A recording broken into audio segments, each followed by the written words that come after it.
Chapter 20 of The Art of Money Getting. Recording by Jill Preston. The Art of Money Getting by P.T. Barnum. Chapter 20. Preserve Your Integrity. It is more precious than diamonds or rubies. The old miser said to his sons, "Get money. Get it honestly if you can, but get money." This advice was not only atrociously wicked, but it was the very essence of stupidity. It was much as to say, if you find it difficult to obtain money honestly, you can easily get it dishonestly. Get it in that way, poor fool. Not to know that the most difficult thing in life is to make money dishonestly. Not to know that our prisons are full of men who attempted to follow this advice.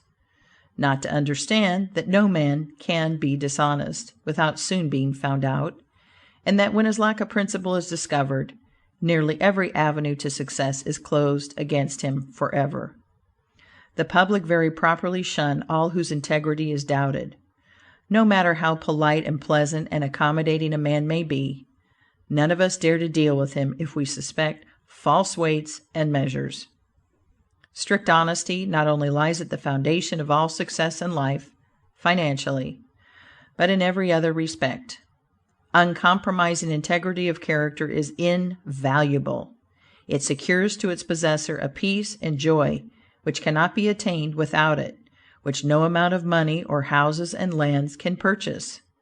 A man who is known to be strictly honest may be ever so poor, but he has the purses of all the community at his disposal, for all know that if he promises to return what he borrows, he will never disappoint them. As a mere matter of selfishness, therefore, if a man has no higher motive for being honest, all will find that the maxim of Dr. Franklin can never fail to be true, that honesty is the best policy. To get rich is not always equivalent to being successful. There are many rich, poor men, while there are many others, honest and devout men and women, who have never possessed so much money as some rich persons squander in a week, but who are nevertheless really richer and happier than any man can ever be, while he is a transgressor of the higher laws of his being.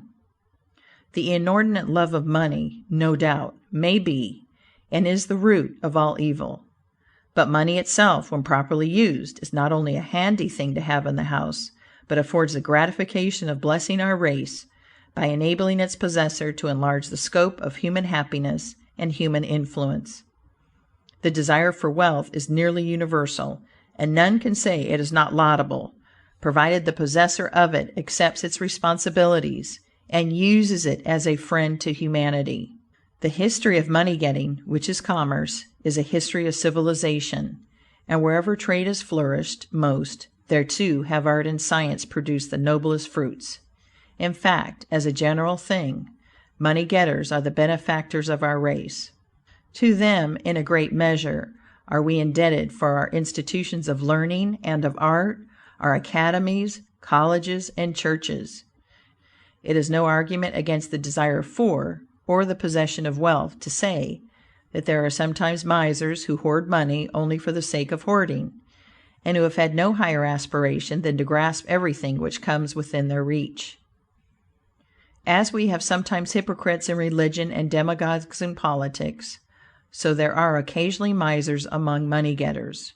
These, however, are only exceptions to the general rule.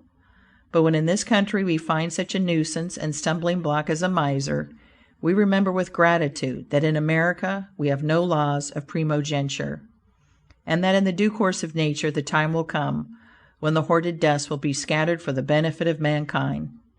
To all men and women, therefore, do I conscientiously say, make money honestly and not otherwise. For Shakespeare has truly said, "He that wants money, means, and content is without 3 good friends."